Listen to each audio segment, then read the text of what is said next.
Yeah. Unfortunately, our line is not the best because we usually not work from here. We have to be here now. But we are trying, and we are also not the people that we want to be in the forefront. We want you to speak, and your line is very good. We can be blurred out, but the most important is that you are here. Yes. So welcome people to Piece of a Puzzle with Yes Exclusive Flowers and Mike Sham from the Johannesburg Flower Show. It's great to have you here. For a Saturday afternoon or noon session. Yeah. Maybe for the people who do not have an idea who you are or even the body that you work for, just maybe explain a little bit who you are, what is the Johannesburg Flower Show, what you have maybe done last year, that people who are slowly tuning in get into the content of what we're going to talk about. Well, thank you so much for inviting me and for giving me the opportunity to talk about the flower show. Obviously, we are just so passionate about this project, and it's as you said, we had our inaugural Johannesburg International Flower Show last year. For many of the people that watch this channel, that will be very familiar with the concept. Obviously, a lot of South Africans aren't, but certainly the people that watch this know that it's sort of especially from a Johannesburg point of view, there's not one big flower show like you have at Chelsea or like you have at Philadelphia, or most countries have one big flower show that each year is spoken about. It is the highlight of the year for the flower industry and flower and gardens. And our intention was to produce something very similar to what you have internationally. So that's what we're trying to achieve with the Johannesburg Flower Show. And also maybe just for those that have not had the chance maybe to visit you last year or to get to know about that, because there was also a lot of people, just like when the show happened, they said, we have only too late about that, and we might actually be interested. What was going on? And I mean, I was there to have a look, and it was from some associations, and it was like florists had competitions. And just tell us a little bit of what was it about? Well, what we did is, firstly, I've got to tell you who we are, because we are not so much part of the flower industry. We're an event company. I run an event company in Johannesburg, and we've been quite a successful operation for nearly 20 years, running all kinds of events. And it is really the idea of just seeing the. Just give me 1 second. No problem. This is when we're doing home sessions nowadays during lockdown. This is what's happening. So there's the phone ringing, there's the TV, the dog, the children. So don't worry about it. This is ridiculous. Yeah. So anyway, so we're an event company, and we just saw the opportunity of doing a flower show. I was lucky enough years ago, and I'm not, as I said, I'm not involved in the flower industry at all. I'm an event person, but many years ago, I happened to visit Amsterdam. Mm-hmm. And this goes back, it was probably about 1999, 2000, somewhere around there. And my wife and I visited Amsterdam, and it happened to be during the Keukenhof Festival. Oh, and we were, so we arrive in Amsterdam, and everybody, from the person checking passports all the way to the taxi, the hotel, etc., we've got all of these people asking us if we're there for the flower show. And of course, we had no idea what they were talking about. And this carried on for the next couple of days as we were sort of going through Amsterdam, and all the signs were up everywhere for this flower show. And eventually I went back to the hotel and spoke to the concierge, and I said, tell me, what is this thing that everybody keeps on asking me if we're here for? I started to feel like the only people in Amsterdam not there for the flower show. And he explained to me a little, and he said, listen, you've got to go. You just go. You'll have a great time. So off we caught the train, because we always kind of game to see something new. We went off to Kirkenhof, and expecting to just go there for sort of an hour, be bored, go back, and carry on with our little sort of trip to Amsterdam. And needless to say, like everybody else will tell the story, we went there and had absolutely fantastic time. And really, I've got to say, one of the best days I've ever had. And as I said, I'm not a flower person. I don't work in the garden. I'm not a florist. I'm not a landscaper. And I absolutely loved it. And this stuck in my mind. Back then when we went there, I wasn't even involved in events. And it was only years later, a couple of years ago, about 3 years ago, we started to build quite a good relationship with Waterfall City here in Johannesburg. Now, for those around the country that don't know Waterfall City, it's a big development where they've developed a real mix. You've got a big shopping center there called the Mall of Africa, probably Africa's biggest mall. You've got accommodation, so housing, apartments, houses, schools. It's a whole city that's been built just north of Johannesburg and just south of Pretoria. And we did a couple of events there, and they said, well, we're looking for a big flagship event. Can you come up with any concepts? And, my immediate thought was, I don't know, I was sitting there and I was thinking of something different. We had done festivals and we've done conferences, and just, I don't know, I let my mind wander for a while, and suddenly I remembered Kirkenhof. So I said to my team, I said, guys, as far as I can work out, there's no big flower show in South Africa, certainly not one in Johannesburg. Yeah. And we started to investigate. And luckily, these days with the internet, you sort of immediately, the go-to position for most South Africans is Chelsea. Chelsea, Philadelphia. We started to find more and more. And we said, well, this is something that we feel is needed, especially up here in Johannesburg. And we really looked at the event. We looked at what was online. There's a lot online. We then arranged a trip to Chelsea to see what they did there. And we looked at what they do at Chelsea and thought, most of this is doable in South Africa. So that's where it started. And also South Africans take part in the Chelsea Flower Show, right? Yeah, for as long as I can remember, once a year, there's always a report that lasts a couple of days saying how well South Africa's displays did at Chelsea. So, I then sort of went about trying to get hold of people who could help me put this together.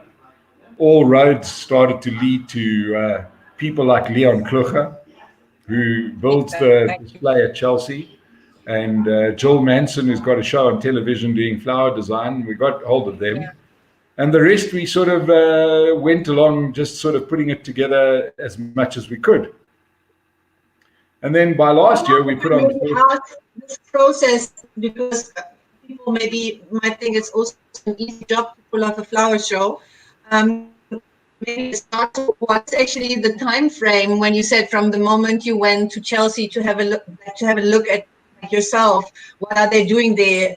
To the time when you actually opened the flower show last year? Well, Chelsea happens usually at the end of May, and we then did the show the following October. So it was about 17 months that we worked on the first show.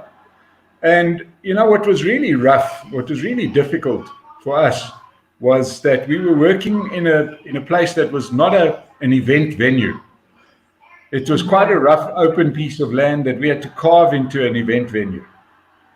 So it was quite difficult for us to get the show locale correct, to get all the roads in, and to dig.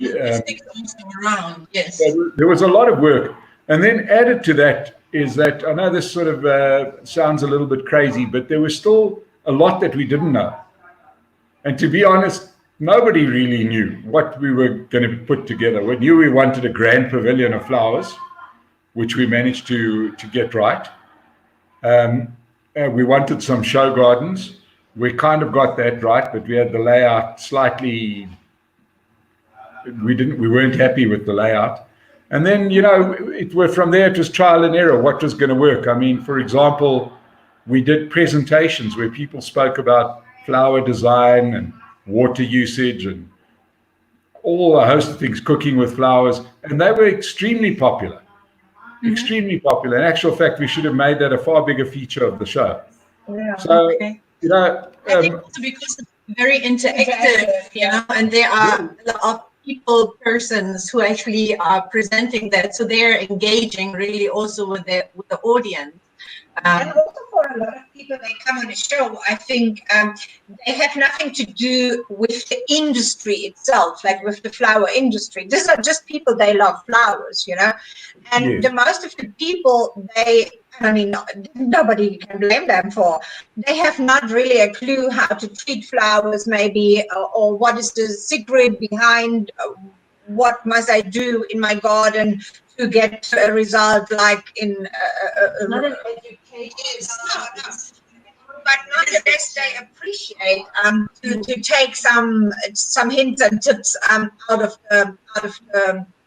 the event that they came, they attended. They did, and you see, Sylvia, throughout it all, and obviously there was certain concern within the industry as to what is this non-industry person doing with our industry, because a lot of people felt that flower shows should be arranged by people within the industry. And, we were doing it very much from the point of view of the average man in the street, the average man and the woman in the street, which is what happens at Kirkenhof, at Chelsea. The people that attend aren't all florists or growers or landscapers. The majority of people there once a year go to a flower show. And that's what we want to attract.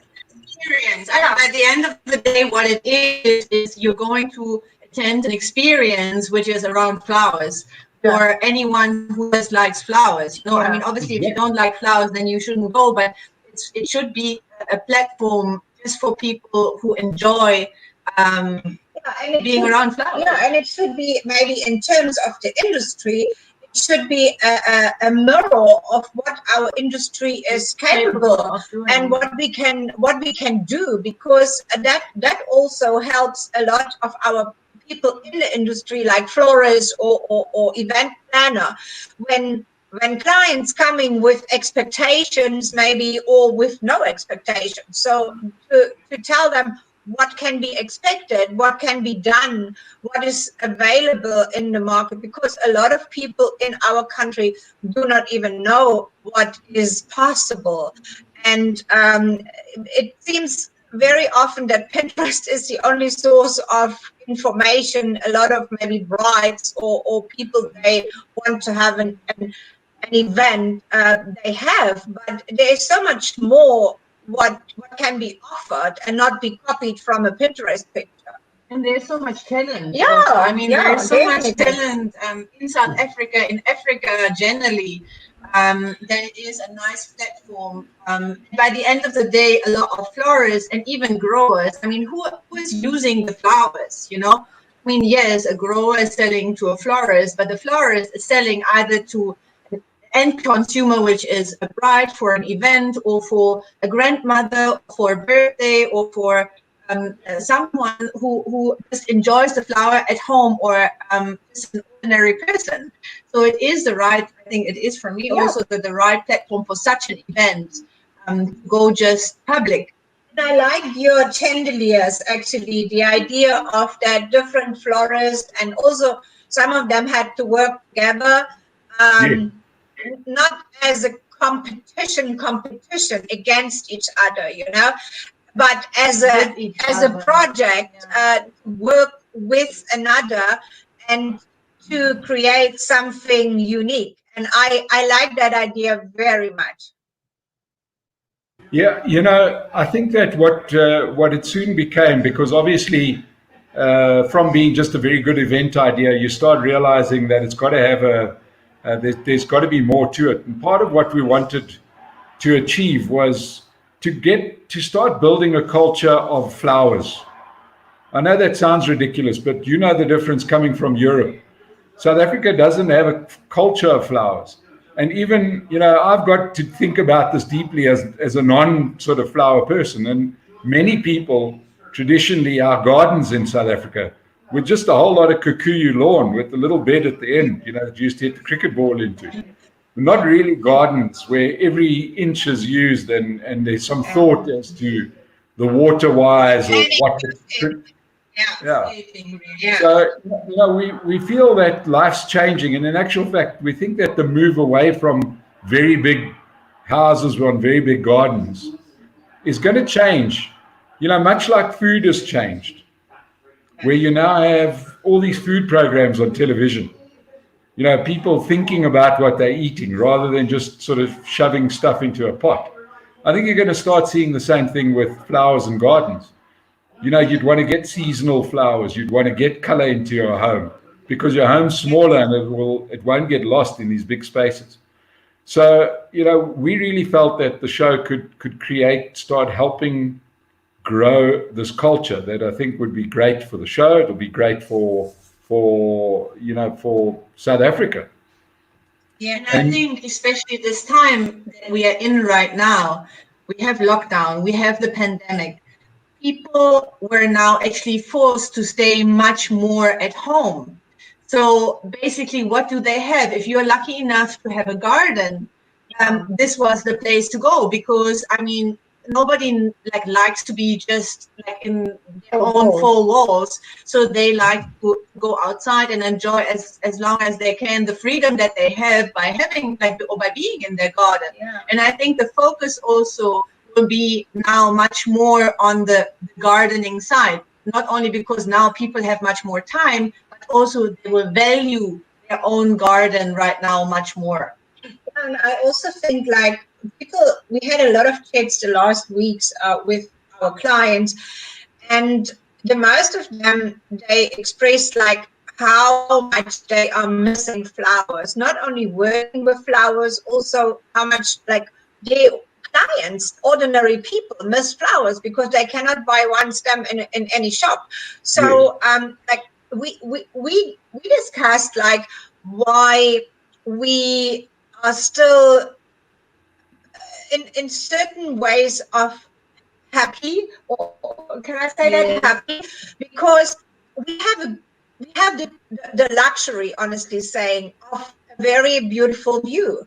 And I think that having this view every single day already gives you a good mood. And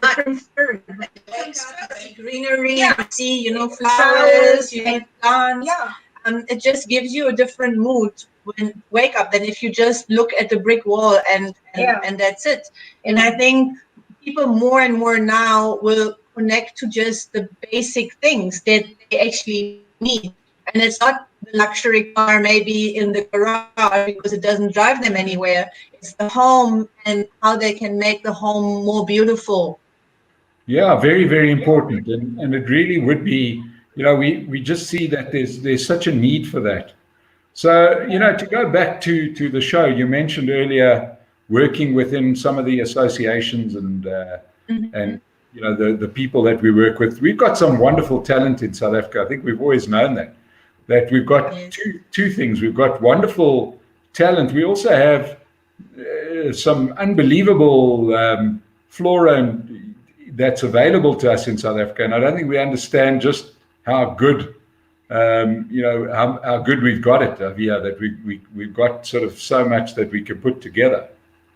Yeah. So, it sort of went from our side, from being just all about the event to being also about putting the stuff on show, and for the benefit of everybody. And yes, initially it was difficult, but once people started to buy in from within the community, we really were able to put together a very, very good show. How many, now when you look at your stats, how many visitors did you actually have? We had 15,000 visitors. Mm-hmm. And, we were silly enough that we made a rookie error as far as event organizers, and it happened to be the same weekend as the Rugby World Cup final, which meant that Saturday was a bit of a disaster, and that would have obviously been quite a busy day. But So there were enough people there to say this has definitely got a future. And so we had good turnout. We had great input from our florists and our landscapers. So yeah, we were happy with the way the event went, and we really are looking forward to this year. That's what I just wanted to say. So we're coming to this year. So maybe, I mean, pre-corona, tell us about the plans, and maybe also how now the situation that we're all sitting in may affect the flower show. I think that is like something that is quite interesting for a lot of people in the country, and also the ones, maybe the florists that have taken part, to just listen and hear what's going to happen for this year. Well, as we sit at the moment, we are going ahead. Right, the event is scheduled to start on the 28th of October, and I don't think there's anybody who can predict what the world's going to look like the 28th of October, not at the moment. We may still be in some form of lockdown. It may be open. We're not sure, but we'll take the final decision probably around July, August, because we feel that if there is a situation where things get back to a semblance of normality, the show is really going to benefit, because people are really going to want to get out. They're going to want to, it's exactly the kind of event that people want to be. So, we're keeping our spirits up. We're still working on our organization, hoping that we get, that by August, September, things have returned, and then we can put the show together. Because the thing about the flower show, as you all know, there's not a hell of a lot you can do until quite close to the event. The flowers, the plants all come in almost at the last minute. So, we've been speaking to all the participants, telling them to, at this stage, stay with us. In fact, we've had the most unbelievable interest and take-up. It's far bigger. Yeah, it's unbelievable, really. How many people you have interested, like from the flower industry already, that want to take part so far? Let's put it this way. At this stage, we have our flower pavilion, which last year was 8,000 square meters. This year it's 10,000 square meters. And I think we've got that about 90% full. We've spoken for, let's do that. Our show gardens, we've already got more than 20 confirmed. And that's what we had last year. So we're going to have them. And we've learned a lot. So, some of those that don't work have gone. We've had some new people come in. We are so far ahead of where we were last year. It's crazy. And then, but this is how it is. You learn from your experience. We all improving our skills, our events, our life. For the people who are really curious, or maybe who have been there or took part last year, is there something that different that maybe they can look forward to, or that you have already confirmed, where you say this is going to change and this is going to make it really special when you open this year? Yeah, definitely. We've turn it down. We definitely have learned a lot. We've had exactly one participant from last year that said they wouldn't want to participate this year. And we've had untold interest from all over the show, people coming, wanting to be part of the show this year. So, what I mean is there any different element or something that you say, okay, this is going to look different, so that also the public maybe will not see similar style, or what is it that you have planned to say, okay, we want to keep the excitement, we want to make it relevant for obviously the public, but also for the people who take part in it?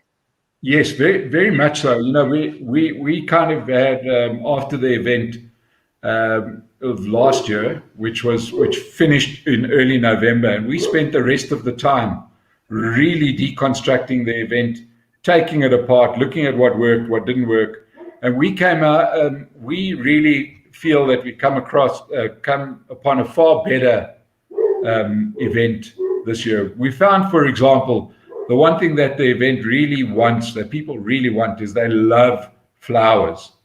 So we have added, we've added quite a big attraction this year. So last year, the main attractions were our show gardens, which were built-in landscape gardens, and the flower pavilion, which had all of these displays of cut flowers.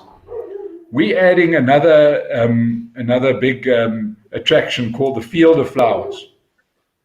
And it kind of sits in the middle between landscape gardens and cut flower designs. And these are gardens these are designs made with live flowers, but not dug in, if that makes sense to you. Yes. Right? And which is really what happens overseas, because when you go to a place like Chelsea, or even Singapore is a good example, where they put it, where that event is done inside a convention center, those gardens aren't dug in. You don't have foundations and brickwork and things like that. You can make a beautiful design and a lot of land art using live flowers, that you temporarily design, cover, and it looks absolutely beautiful. And we've already got, Field of Flowers, which is going to be fantastic. So we've already got, for example, rose designs, agapanthus, protea designs. All of these flowers that are live but beautiful, but designed. So they're covered. You're not going to see sort of bags, to use the term, but they're not going to be, it's not the same as cut flower designs. And that's going to be another area, 5,000 square meters of those. So it's going to be an equivalent display. And then also you were at the show last year, we had a couple of really big entertainment areas, which I don't think suited the show. What we need more interactive entertainment, which we're changing for this year. We're also seeing to it that the food is more in line with the show. So last year, we also used a lot of food trucks, temporary catering. We were surprised because by that time of the year, it's very, very hot in Johannesburg, but people still wanted a good cappuccino. So we've partnered, for example, with Mug and Bean this year. We're putting up a grand cafe.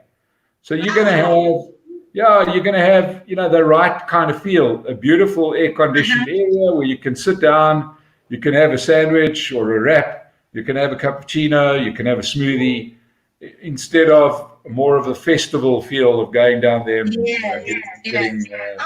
wonderful, actually. I remember the food truck. I found it cool, but also interesting to see the new road you are going, and it's more not more professional, but it's more like that people feel comfortable. I think that's the right wording, that they feel more home, like just sit and relax, Yeah, certainly from an event perspective, when you do an event for the first time, you really afterwards you sit there and you say, I can't believe we didn't think of this. I can't believe that we did that.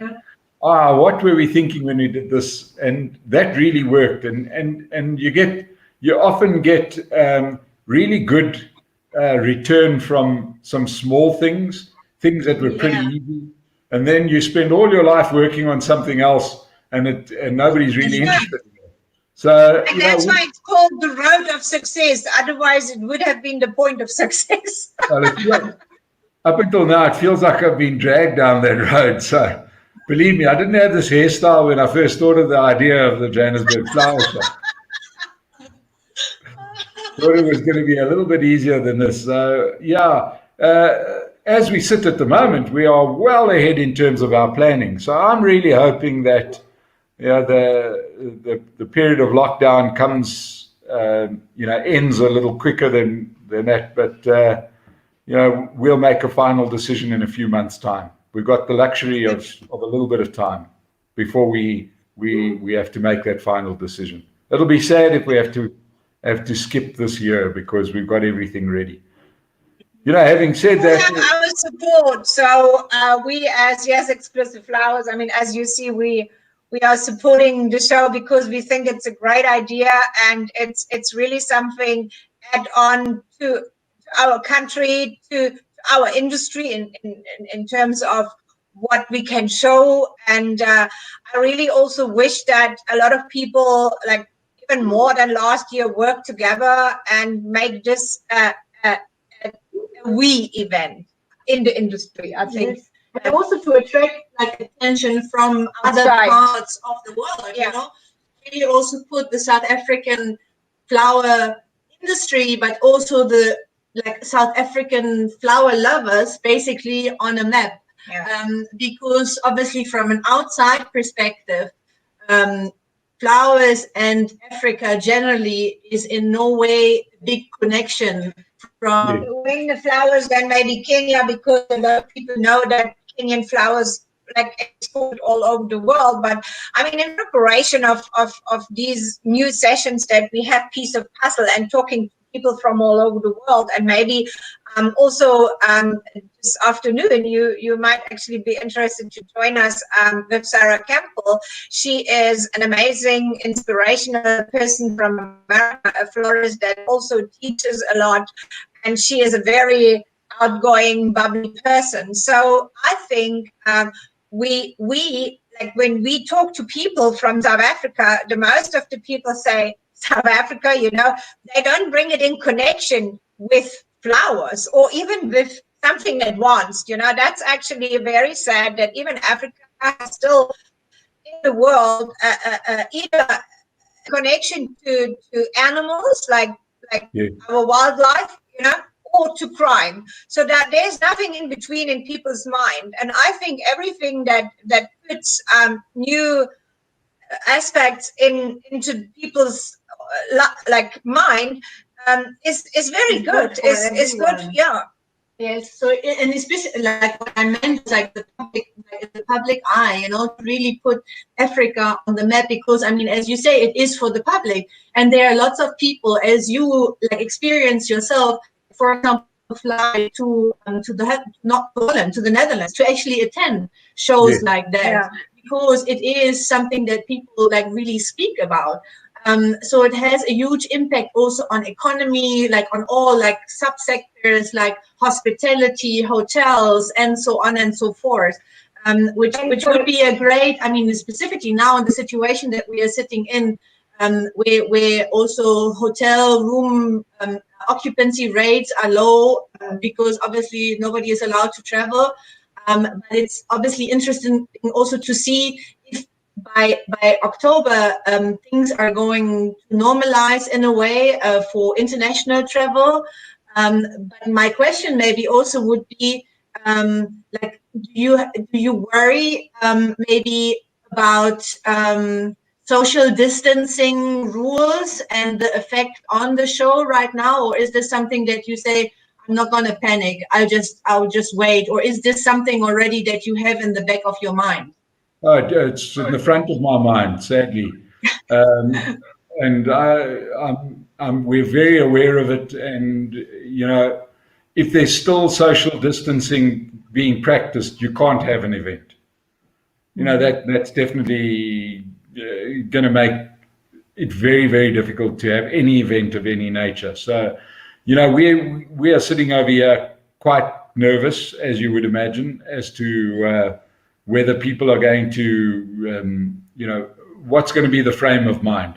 And if it means that the flower show can't go ahead, then it means that the flower show can't go ahead. But we'll be back in 2021. At this point, we don't need to make that call, but we are getting concerned because, you know, it may not be conducive. And the last thing I want, you know, anybody wants is a great event to be put together and nobody arrives, nobody comes to see it. Then a lot of money has been spent, a lot of effort has been done. And, you know, you're seeing this all over the world where big events have been preemptively postponed or cancelled. So we don't need to make that decision right at this moment, but to your point, we're very, very nervous. Yeah, very nervous because it might be that 2020 is just a write-off for a whole host of things, including events. But to go back to the potential of the event. You know, it's interesting because all of these weren't exactly questions in my head when I first came up with the concept of the Johannesburg International Flower Show. But now you realize that it should become an event that attracts international visitors, because, you know, unlike, for example, I started to realize quite soon after we began with our organization that there's some similarities. There's a very odd similarity with these international flower shows. They start feeling a little bit like Formula One motor races, right? They're all Formula One motor races, but then they go from city to city to city. Now, you know, yes, they're very popular and they've become these great big multi-billion-dollar events. But if you're going to go to a Formula One event in Germany versus a Formula One event in Japan, it's pretty similar what you're going to see. You're going to see cars going very fast and very loud around the track. Whereas these flower shows, there's a big difference, for example, going to Kirkenhof to going to Singapore, because you're going to see different flowers. You're going to see different ideas. You're not going to see the same thing. And these events attract enormous international tourism. And South Africa has so much unique flora to offer, I should say. A very established platform in terms of hotels and hospitality. So it's actually a great base that you can use already. So it's not that you're going to be putting it like the framework that you explained before, that you actually have to first put the logistics around the show, that way it's going to take place. But for the location you have already in terms of it on the map, South Africa, and specifically Johannesburg, is already a perfect place because all the logistics and everything is already there. Yes. And, you know, I mean, there's a statistic that I came across, which obviously, on average, every year, 15,000 South Africans go to Chelsea every year. 15,000 South Africans. Wow. Now, that is a massive number. And if we can produce an event that's of similar quality and it's here, you know, we're going to start attracting big numbers of people. It's going to grow the industry. It's going to grow tourism. It's just going to be a good thing. And I personally think there is a huge interest also from the surrounding African countries, not only from like people from far away. We don't have sometimes to think that far. We can just think very close. Like there's a lot of people, they are interested, like from Namibia, from Botswana, from Zambia, wherever, like around in Africa, even from Ghana, or where people actually maybe, like in Nigeria, have not such a flower culture, but they would be happy to see what is available, what is possible. I was recently in Nigeria speaking on a conference, and we were talking about fresh flowers, and they said the most of the people, they go for destination weddings. They go obviously for the destination itself, maybe Cape Town or Paris or whatever, but also because they can get a lot of fresh flowers. Yeah. So because it's not so much available there. So I think there is a very different possibility from outside what can actually create a lot of interest. Mm-hmm. Well, you know, Sylvia, to that point, this year we've already concluded discussions with 3 non-South African partners, 2 landscapers, 1 flower designer, and we're in deep discussion with the Kenyans. Because, you know, the Kenyans are sitting at the moment with a glut of flowers. They've got all these flowers, and I presume you're sitting in a similar position. And you don't have to tell me. We are main importer of Kenyan flowers into South Africa. The only question is, like, when we will have flights again. I mean, there is a lot of farms still out there. They produce on even a smaller scale, because there's some countries where they still can export. But the problem is, and I mean, just like now, we are investigating things for the reopening of the market. The problem is not that there's no flowers. The problem is how we can get the flowers here on a price that is still like affordable. Yes. Look, I think looking forward, looking ahead, it would make sense for places like Kenya, Tanzania, to be involved in the Johannesburg International Flower Show. And I mean, I've been asked the question because it's a very South African question, and the people say, well, why don't you do it in Cape Town, right? And Cape Town has got Kirstenbosch. Cape Town's probably got a better culture of flowers than Johannesburg has. And yes, I understand the point, and I know it's been tried before. But what would interest me more than once, and I've got to say, as soon as right now, I view the Johannesburg International Flower Show very much as work in progress. If I had to give myself a mark out of 10 for our effort last year, I'd give us a 6 out of 10. We want to get that up to an 8 out of 10, 9 out of 10. Then we can start wondering about what else we could do at the show. But if you really sort of look longer term, it would make more sense to then have a Nairobi flower show or a Kigali flower show rather than a Cape Town flower show, as well as Johannesburg. Those are places that really where you could start spreading the word, where these things can really grow. So yeah, we do have plans. They're not immediate by any means. Johannesburg and Pretoria is a big place. With Waterfall City, we're very lucky in that it captures the whole of Johannesburg and the whole of Pretoria. It's right in the middle. So, we've got a lot of work to go. We want to get this show up to getting 100,000 visitors. Wow, that's ambitious. That's great. Yeah, and it shouldn't be that difficult. It shouldn't be that difficult. It's just a question of us getting it out there. And I think the most important thing with any event is putting on a good event. I mean, we all go at some point or another, we see things that become popular.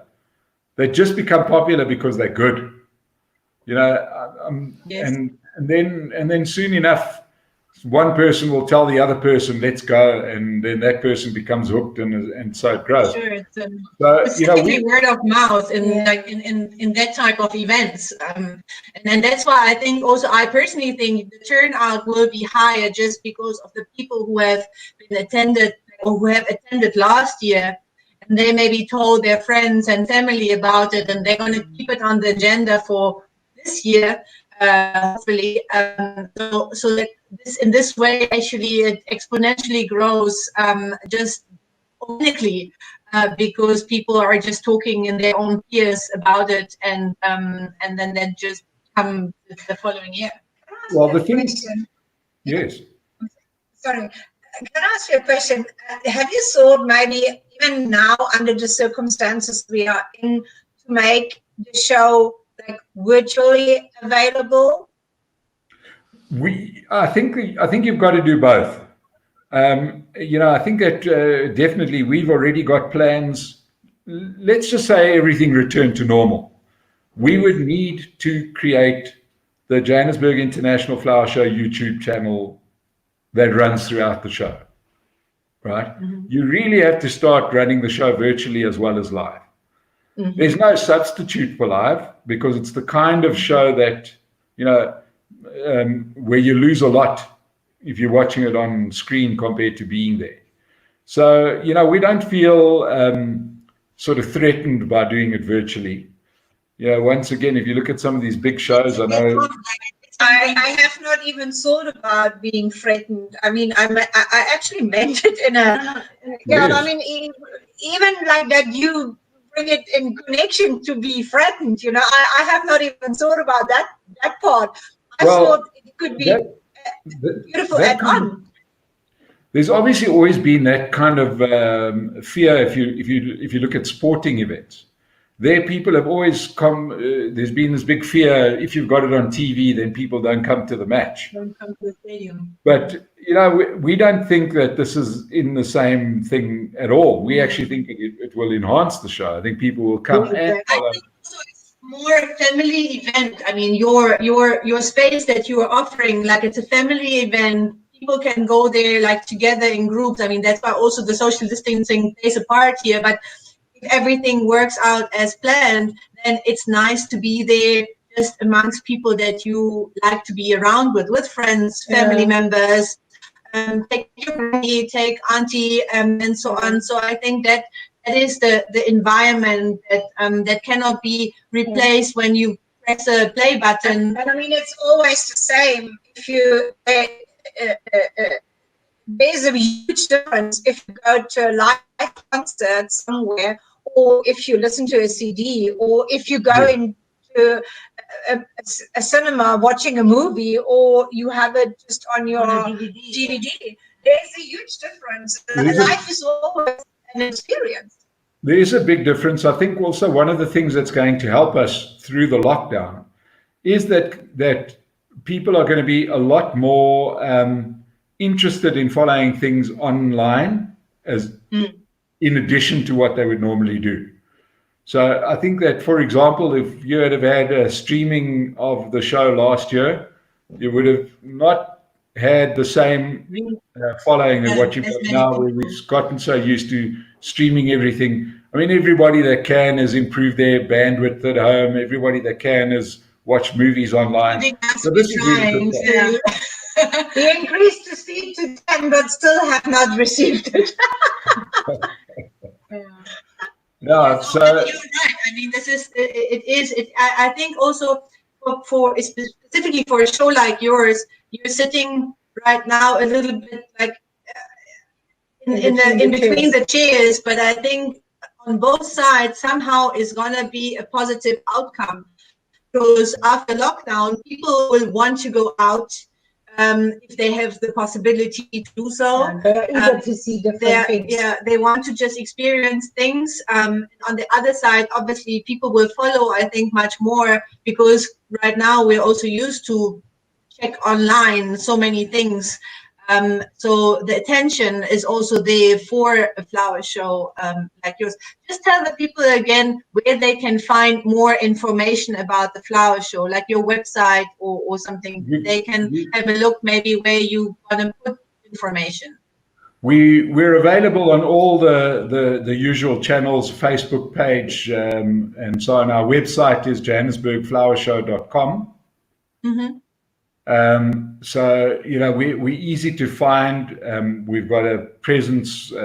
Obviously, it's funny where you think to yourself that the Philadelphia Flower Show is 192 years old, and if you think about it, it's almost as if these flower show events were built for social media, because the one thing we found last year, we found two things that were just absolute gifts for us, which we really didn't expect.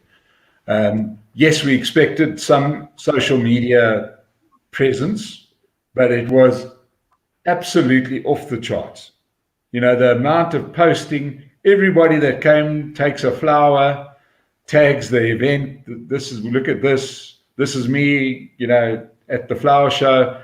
It was really social media success. The other success that we had that was far outstripped our expectations was actually proper media coverage.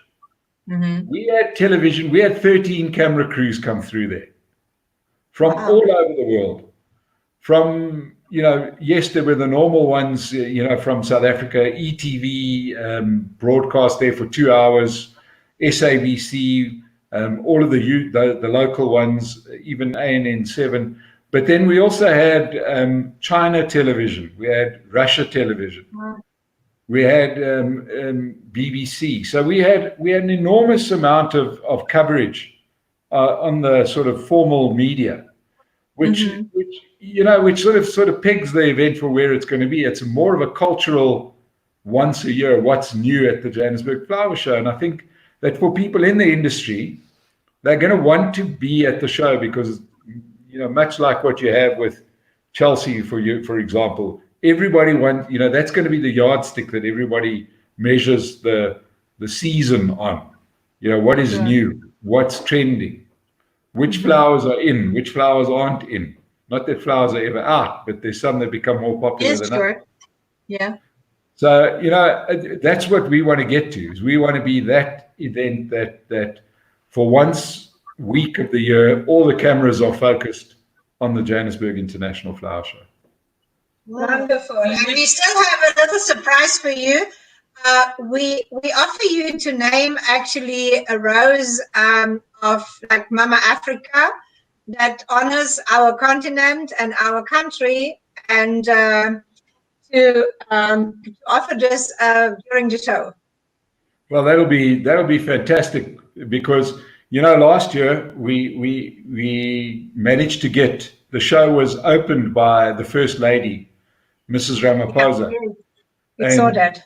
It was really quite funny because these people work on very tight schedules and they've got all the security, and she just didn't want to leave. She really was sticking around. I saw that. I saw actually a video, and I said to myself, "Wow, she was there for quite a long time." Because when you saw where she was walking, and normally they come and go, like they just say hello on this, and then they just like no one sees that they're leaving fast. Yeah. So, I think that where we are now, if we talk about a rose, I think that the president has handled this whole unplanned crisis so well that I think he deserves a flower named after him. Maybe we can rethink about that, like Papa Africa. And we can give it to her because she's already said that she's going to come and open the show again this year. So. Oh wow! Maybe then he is honored because we honor her in the same way. That'll be fantastic. But thank you so much, and it's really been great to speak for coming on as well and talking about your experience also. And I think it's quite refreshing that you also talked about things that maybe did not go as planned, because people who run events as well, they always know that things don't always go 100% according to plan, but it's important that you reflect and that you just try to make things better for the next time. And we're excited to see what October will bring and how you're going to pull off the Johannesburg Flower Show. And I think it's great for people to look forward also to something right now. Yeah. And just hear that something like this is in the planning phase. Yeah, we are looking forward, and we thank you for your time, and we really appreciate that you take the flowers on the flag, on the map, actually, for South Africa, and for the benefit of everyone in the flower industry. Exactly. So that's a great thank you. And let's make it work together. Thank you so much. Thank you for giving me the opportunity. Enjoy the rest of your lockdown. Yes. Thank you. Bye-bye. Bye.